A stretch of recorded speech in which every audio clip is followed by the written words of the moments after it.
Sound and data. Okay, so here's for Creative Disturbance Sound and Data Channel another interview with Alexis Emelianoff, and I'd just like to congratulate myself for getting the name correct. Whoops! Now I've brought too much attention to it. Alexis, so why don't you introduce yourself and your relationship to sonification? Hi, Scott, and nice meeting you, and thanks for pronouncing the name very well. Um, well, I think that maybe we're going to take a little different angle because sonification often can mean data sonification. Right. And for me, my primary kind of experimental and performance work over the last few years has been sonification of electrical fields and electromagnetic activity. Okay. However, it's really a direct translation or transmutation of the activity. So I like to say that it's actually finding sonic form.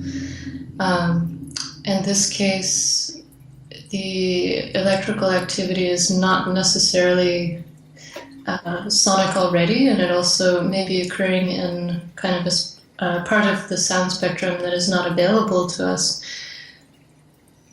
So it's live. The sound is live. Yeah. Most often I'm doing either field recordings and working with the field recordings and the performances, and also getting some live activity during the performances from, for example, my computer. And I'm working with a system that I've built up over time that is using electromagnetic induction to. Yeah, I'm going to post the signals. The pointers to YouTube. I'm going to point because there's some, or maybe it's Vimeo of your performing. There's a short segment that I saw, just exquisite sounding, and very interesting and very performative, but also ethereal. And so, is this part of the aesthetic approach for you? Good that you use the word ethereal, because also. Yeah, right. To play and joke a little bit, I like to call it ether sonification. That makes sense. The ether, I think it was referred to as the luminiferous ether at one point. Right. When electricity was still sort of a new phenomenon, and it had this kind of metaphysical quality, as it really does. So I like to say that. Well, there's sort of this activity hanging in the air around us and penetrating all objects, and it's something that we can kind of pull out of the air using these electrical devices. So how is the transduction done? How do you make the transference from the electrical fields to sound?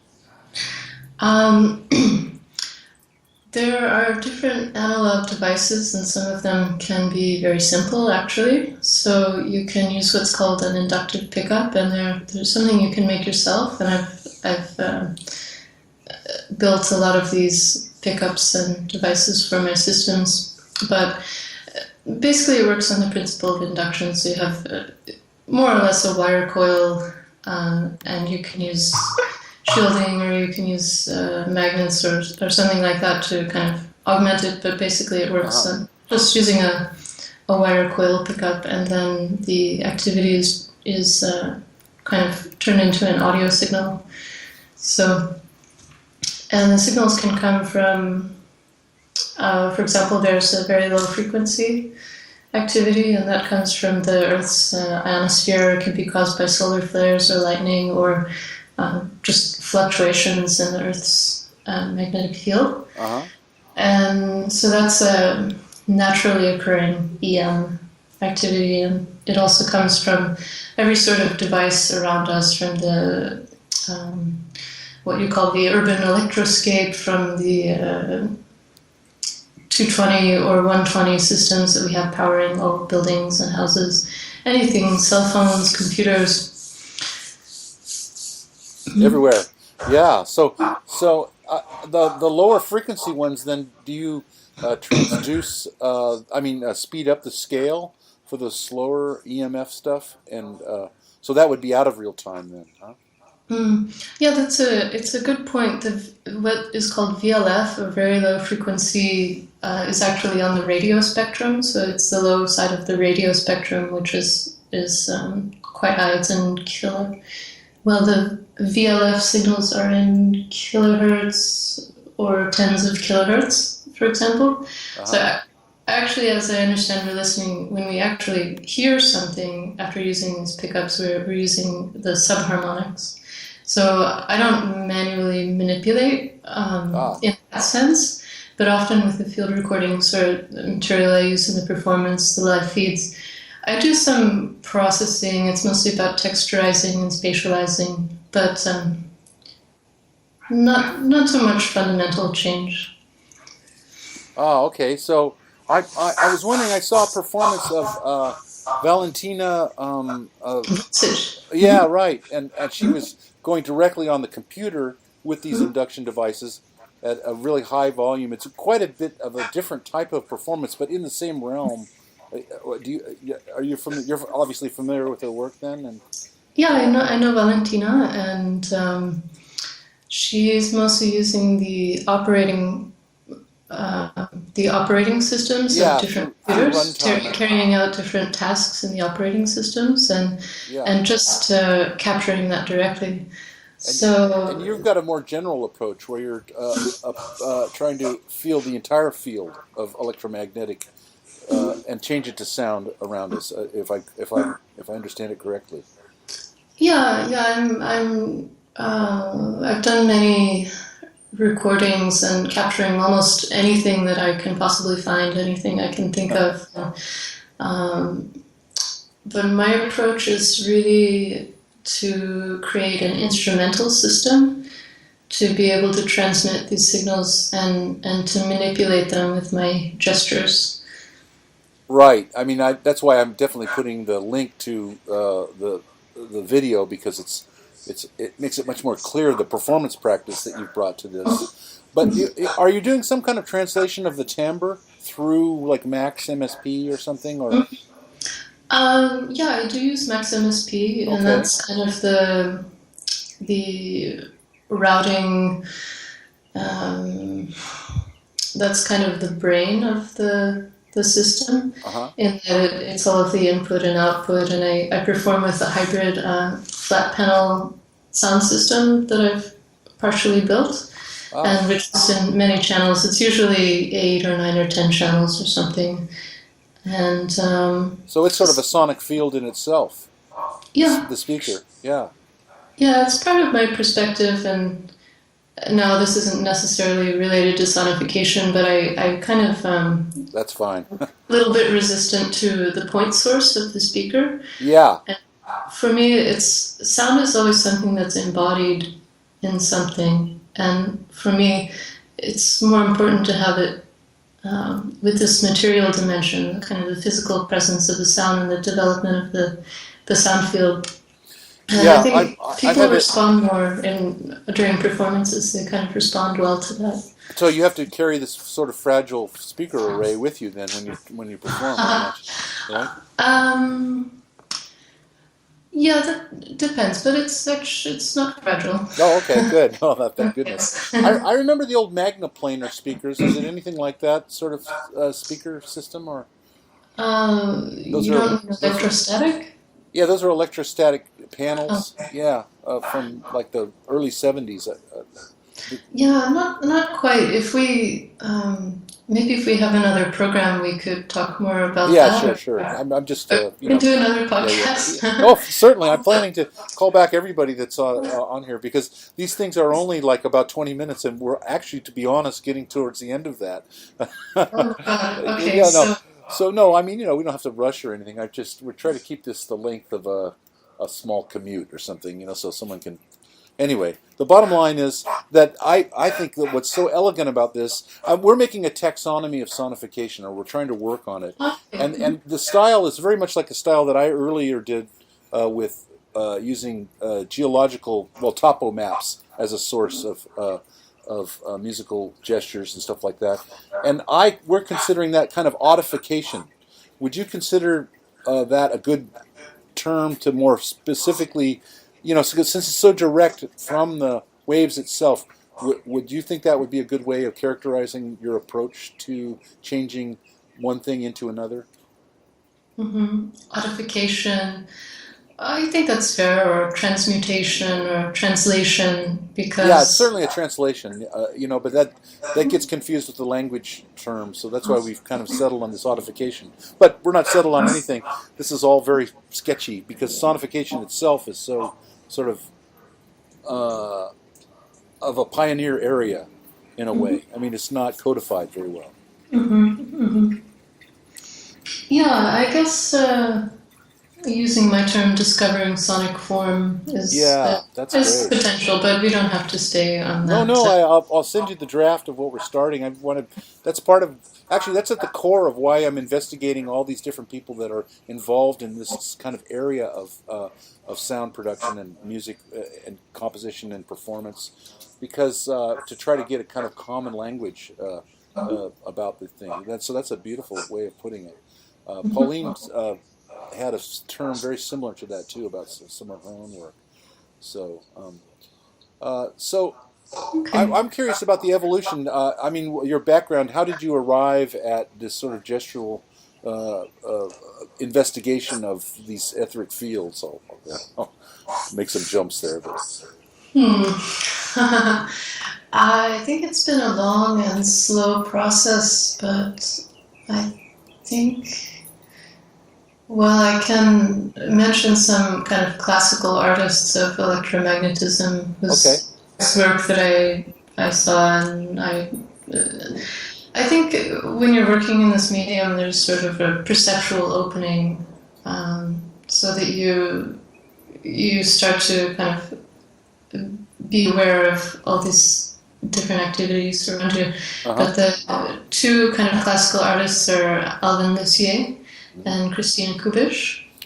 uh huh, So the approach for Lucier for the music on a long thin wire, the approach that kind of stayed with me was understanding the sort of permeability and reactivity of that medium. right, So his music on a long thin wire, where he's putting in electrical current through a long wire and listening to just the acoustic output of that system. It was responsive to changes in temperature and humidity and presence. exquisite piece. Mhm. And he had just charged it in a way that it became very reactive, and it was kind of um, self-generating. It was generating the experience. So maybe looking at those artists was kind of an early experience that influenced me, and of course Christina Kubish and her electrical box, which were ways of listening into the urban electroscape with kind of specialized headphones. Yeah, I remember that's a really another one that occurs to me in this area of like the kind of it's a different type of deal, but Marianne Emershay got into this kind of space of really understanding the slow and beautiful quality of this new urban life. It comes across. Anyway, I just thought of her when you mentioned both of those pieces of work. So, did you work with Lucier or Kabish? No, I didn't. Oh, I didn't work with him. I did work with Nick Collins, who worked with with Alvin Lucier. oh, sure. Yeah, yeah, I know Nick So quite I well. Yeah, guess in that whatever you would say yeah. lineage. Well, the mathematicians do that thing of I forget the guy, but you're related to this one mathematician that a lot of people knew, and you're so many degrees separated from. So we're like, well, I'm one Lucier away because I got to work with him, but so Nick, were you then at Chicago at the? Yeah. Oh, okay, great, yeah, great. We go way back. He helped establish the Hub, which is a group that I've been involved in doing computer network music and stuff. Yeah. Anyway, well, I think we're about at our 20-minute mark here. So, this obviously requires a second interview regarding the speakers and some other things. I have one before we sign off. I'm curious if while you were at SynMat, you were recently at SynMat, right? Yeah, I did a month-long research residency there in winter. Yeah, what was that research about? Was it's just extending these sensors, or were you working with their speakers? Because they have those. That David Wessel was responsible for that dodecahedral speaker that was so fantastic. Right. I For that speaker, I did machine some parts a couple of years ago, but I haven't worked with that in any other capacity. Yeah. But I came this year to present my induction instruments. So I gave a little lecture concert on that, and we were also doing some research on the hybrid sound systems and other uses of induction for that, and Yeah. kind of reimagining speaker topography. Yeah. Yeah, that's a great resource, and Adrian Freed is just such an amazing fellow to have the opportunity to work with. Okay, well, I guess we'll wrap it up there, and so I'm going to say au revoir and Oh. and a biento and all that, and I'm not going to hang up yet, but here we go. Let me just We'll find out how to edit. right later. Yeah. Okay, so I've stopped the recording. All right, so what were those other points? I'm very curious. Right. You mentioned the ether sonification, and as we were talking about Alvin Lucier's music on a long thin wire and the reactivity of this kind of electrical medium, this is especially something maybe that I saw in his work, or something that I've carried with me for a long time, is wanting to understand these non-linearities and this kind of potential to build instruments in a way that they have these kind of generative characteristics and almost this free agency. And almost like in Shinto, there are what's called kitsune. They're magical foxes that can be spirits that are possessive of people. They can be kind of good or bad spirits, but always free agents and always tricksters moving in their own, under their own kind of wishes. So, and sometimes they're depicted in woodcuts as having these kind of special balls of white energy on their foreheads. Oh, cool. So it's something that's related to this kind of dynamic, on the dynamic plane, sonification on the dynamic plane. do you ever get some sense of like, I don't know, just like a presence or anything like that? I mean, or that you're dealing with things that you don't quite aren't within the scope of your control or comprehension? The spectral presence. Well, this is maybe one of the most special things about working with electromagnetism is that you have surprises all the time, and every time that I transport my system somewhere and put it up, maybe to do a concert or I take it home or something, then it'll behave a little bit differently. And it's that also that interests me, is that I don't have a complete control over the system. Right. I can build it consciously in a way that it'll behave a certain way, and I can make kind of these limits in which it will behave freely. But there are always these subtle interactions, these layerings of the electrical signals, the way that they interact with magnets or ferrous metals. Mm-hmm. Always this layering of those transferences, and it can be very unpredictable. You're probably always in different types of fields as well. I mean, it can never be in an identical, distance from the AC wires or whatever. Yeah. So it's exactly that way. That's amazing, actually. So when was the moment of discovery for you? When you you must have been into electroacoustic music and using synthesizers and that sort of stuff, but there must have been some moment of like, hey, I could do this. Mm-hmm. I'm trying to think back to any kind of particular one moment, but I just remember kind of in my first exposure or first courses I took with electronics, when I had first started to learn about magnetism or electromagnetic actuators. I was interested in this non-contact mystery. Yeah. it's always a mysterious medium. It's something that has the potential to act on another object without touching it. So, experimented with using electromagnetic drivers to play a stringed acoustic instrument that I built. Yeah. And that, in effect, was sort of a linear way of just driving an instrument that already existed. But over time, I got to understand there are these potentials for non-linearities. And the first non-linearity with electromagnetism is just that the field strength kind of, it's not decay, but it loses its strength in an inverse square. Right, yeah. With acoustic energy. So that's a nonlinearity. So the kind of big challenge is to find the nonlinearities in these systems and have them used in performance. Yeah, so you have a wide variety of fields, and they all have this reaction that's in the inverse square. So the interactions would have, probably by their combinations, certain non-linearities that show up. I mean, it's so obvious. I mean, I had the advantage over the listener of having seen the video of the performance. Unfortunately, not the live performance, which I'm sure is much more magical than what I'm. But there's a kind of a mystery. I know Theremin in the last year of his life came to Mills College, and there's something a little bit related with the theremin itself, since it's a sort of radio.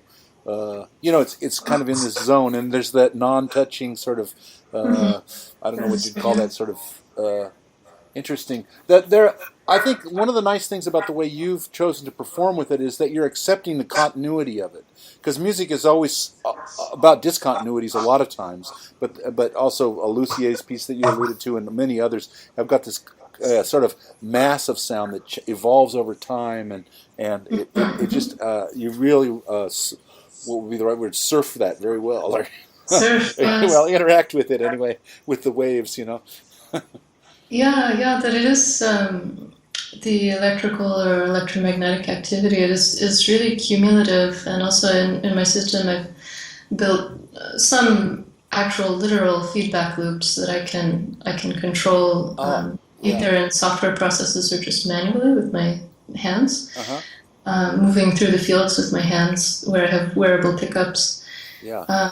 So it is that, because I really want the performance to reflect kind of what that activity around us is, that is constant. Right. And always moving through us and affecting us in ways we don't understand. Yeah, I think, I read this Scientific American article about bone elasticity, where, this is the first century in the Anthropocene, which is they're calling the new geographic period after the Mesozoic, I guess. But anyway, that our bones are actually being slightly perturbed by all the radio waves around us, which is a whole new thing, and they don't know whether that seems to have no long-term effects or anything like that, but it is something that they have been able to measure, which is a new thing, because we have new electromagnetic waves. I mean, there have always been electromagnetic waves present in nature, but with the technology, there's been much more. Yeah, I see that, and I've also read in some research that in our bones we have a piezoelectric chemical too, and we have to understand that we're electrical beings, and we're composed of minerals, and our nervous system is trafficking these electrochemical signals all the time. So we think that we're sort of distinct objects, but we're not. Yeah, we're in fields, like your performance demonstrates that really quite clearly, and it's so stunning. Is there an easy pointer that you could verbally say that someone might remember to look at your work and that kind of thing? Or I'm sorry, distinct verbal pointer? A pointer, like a web page that's real easy to remember, or should I just wait till we post that as part of the text that accompanies this? Oh, you can post the link to my site. Well, the site. Well, you can Google my name, of course, but the site is called Lutherie Postmoderne. Ah. So lutherie is instrument making and is kind of playing on the traditional, say, Yeah. construction of violins, but now we're in this contemporary time, and so I am saying, well, we can reimagine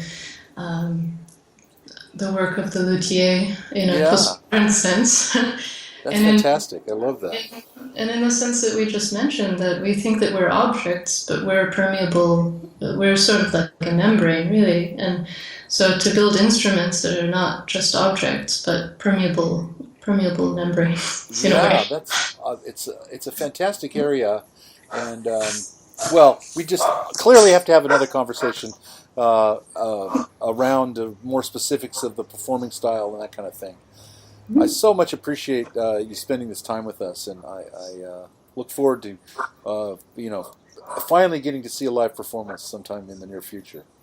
Okay, thanks, Scott. Yeah. And it was really nice meeting you, and thanks for the conversation. Sure.